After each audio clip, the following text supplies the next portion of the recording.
할렐루야. 하나님께서 오늘도 저와 여러분들을 붙드시고 충만한 은혜로 인도해 주시기 바랍니다. 오늘 하나님께서 우리에게 주신 말씀은 사도행전 제5장 1절에서 16절까지는 말씀입니다.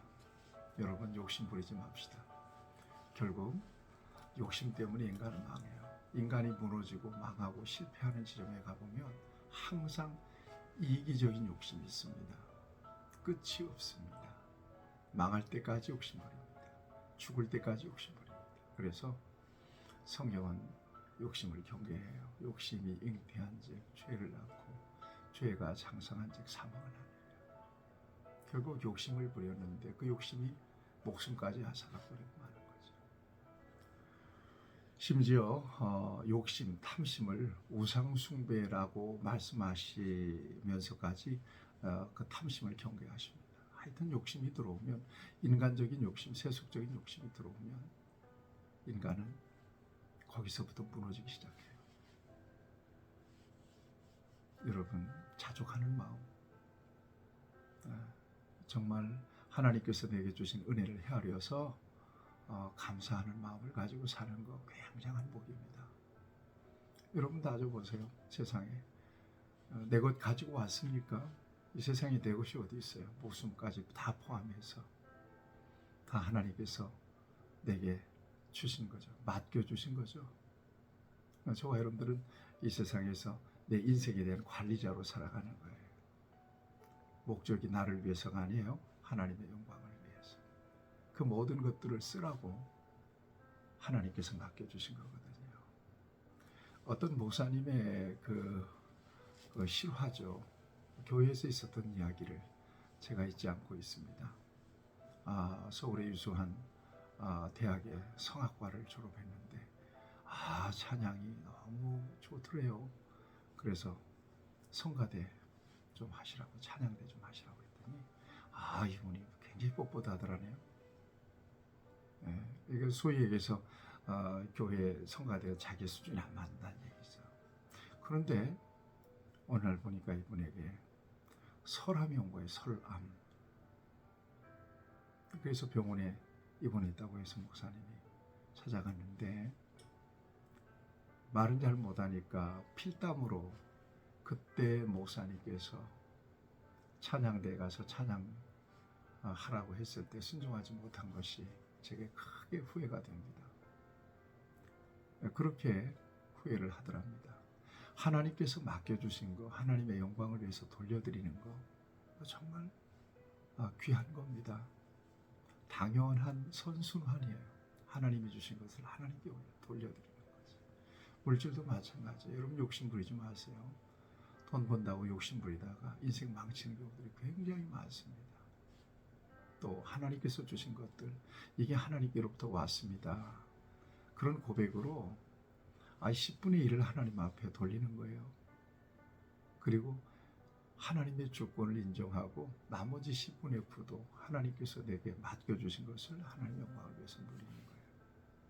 여러분, 여기 복이 있는 거예요. 욕심 경계하셔야 될 것입니다. 지금 여러분, 성령의 역사가 충만하잖아요. 기도할 때 제2의 성령 강림의 역사가 나타나고 허다한 무리들이 다 주님께 이렇게 놀라운 부흥이 있었던 것을 여기서 보여주고 있지 않습니까? 여기 보니까 믿는 무리가 한 마음과 한 뜻이 되어 모든 물건을 서로 통용하고 자기 재물을 조금이라도 자기 것이라고 하는 이가 하나도 없고, 이런 놀라운 역사들이 베드로와 요한이 핍박을 받고 난 이후에 간절히 기도했을 때 다시 한번 예루살렘 교회에 놀라운 부흥이 있었습니다. 이때에 물질의 헌신이 이루어졌어요. 내 것을 내 것으로 여기지 않고 가난한 사람들에게 부재 헌금으로 내놓고요. 밭을 팔아서 바치고요. 이런 역사들. 여러분, 레위 족속의 바나바가 밭을 팔아서 사도들의 발 앞에 두었다. 우리가 앞에서 봤던 바입니다. 이런 역사들, 이런 이 헌신의 역사들이 있었던 것입니다. 요즘도 그래요. 헌신과 하나님 앞에 감사하는 은혜와 비례하는 것이니까 받은 바 은혜를 따라서 하나님 앞에 헌신하죠. 우리 교회도 적극적인 헌신의 역사들이 굉장히 많이 있습니다. 그 받은 바 은혜가 더 크다고 믿으니까 그렇게 헌신할 수 있는 거거든요. 그런 분위기를 쫓아서 오늘 본문에 나타난 아나니와 삽비라가 하나님 앞에 밭을 팔아서 이렇게 바치기로 이렇게 서약을 했던 것 같습니다. 1절 말씀을 보면 아나니아라 하는 사람이 그의 아내 삽비라와 더불어 소유를 팔아 그 값에서 얼마를 감춤해 그 아내도 알더라. 얼마만 가져다가 사도들 발 앞에 두니 그랬거든요. 얼마를 감췄다라고 하는 것은 보니까 밭을 팔아서 이것을 전부 다 하나님께 바치고자 하는 이 부부 사이에 어떤 약속이 있었고 하나님 앞에 소원이 있었던 것이 틀림없어요. 그런데 밭을 팔고 나니까 현찰을 주고 나니까 이게 마음속에 욕심이 생기는 거예요. 그래서 얼마를 떼놓고 그것을 바쳤어요. 그런데 사도 베드로가 그래요. 아나니아야, 어찌하여 사탄이 네 마음에 가득하여 네가 성령을 속이고 땅값 얼마를 감추었느냐 그래요.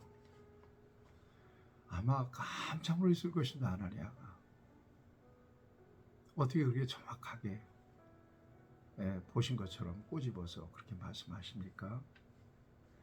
베드로가 그런 얘기를 해요. 땅이 그대로 있을 때는 네 땅이 아니며 판 후에도 네 마음대로 할 수 없더냐. 어찌하여 이 일을 네 마음에 두었느냐.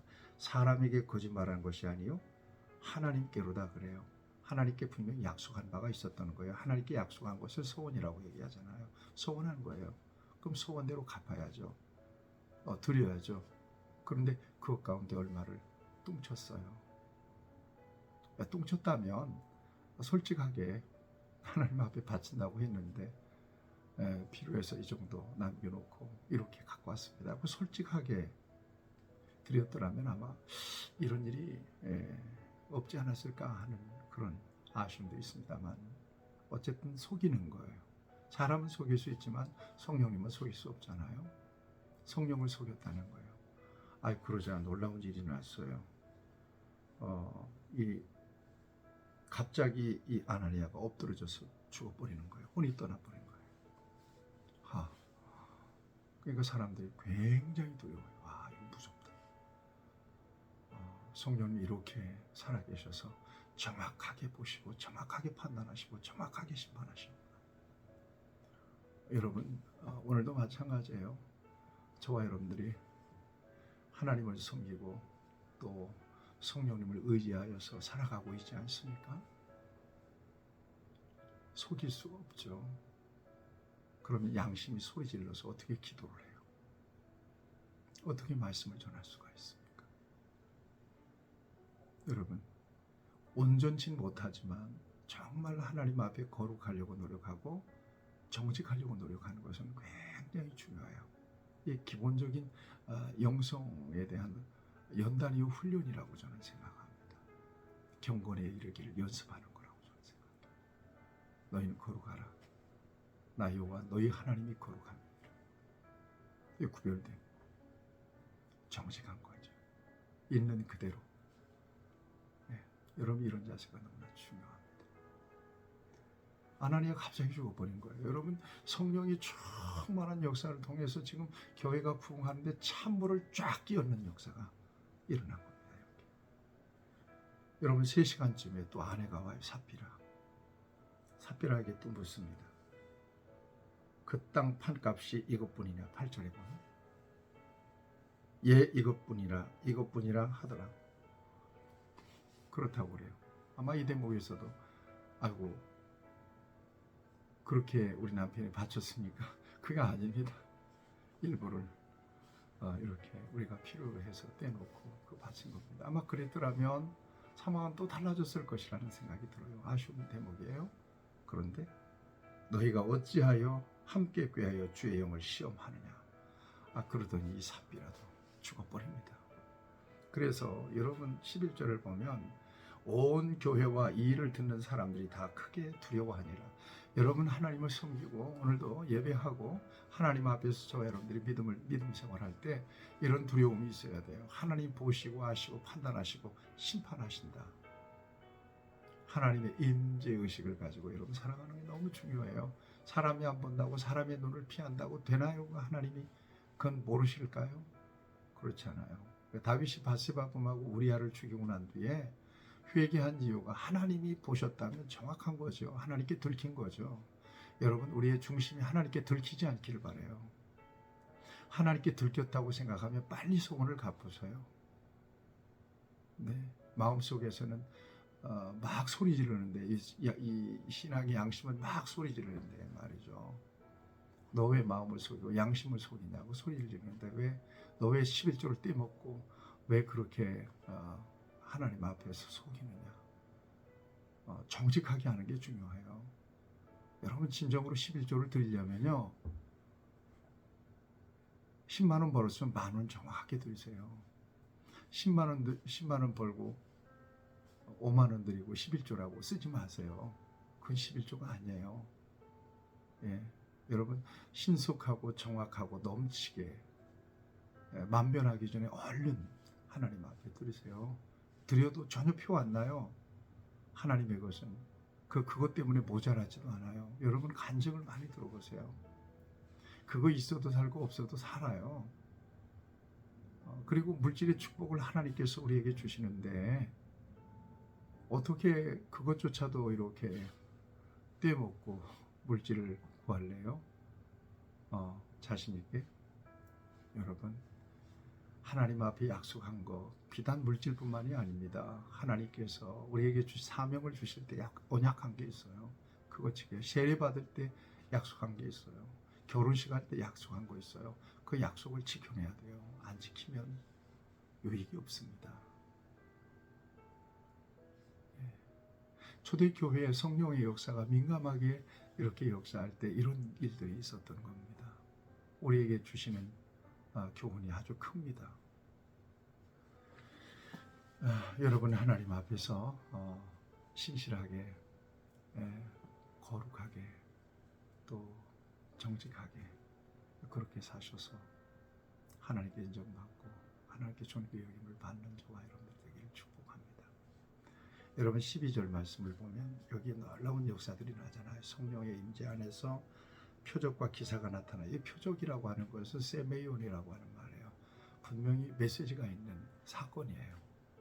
어떤 메시지예요? 복음이에요. 네. 여러분 기적은 기적 자체의 의미가 없다. 분명히 말씀드렸어요. 네. 그 기적은 왜 있느냐? 바로 예수 그리스도를 믿게 하기 위해서 있는 거예요. 그러니까 예수를 믿는 것이 기적이 일어난 것보다 더 큰 기적입니다. 이걸 여러분 잊지 마셔야 됩니다. 그래서 여러분 복음을 듣고 사람들이 믿는 사람들이 백성들에게 칭송을 받습니다. 두려운 마음도 생겨요. 야, 예수 믿는 사람들 잘못 건드리면 안 되겠다. 이런 두려운 마음도 갖게 된 거예요. 그래서 14절은 믿는 사람들이 더 많아서 여러분 여기 보니까 남녀의 큰 무리가 예수님 믿겠다고 돌아왔습니다. 병든 사람들 다 치유됐어요.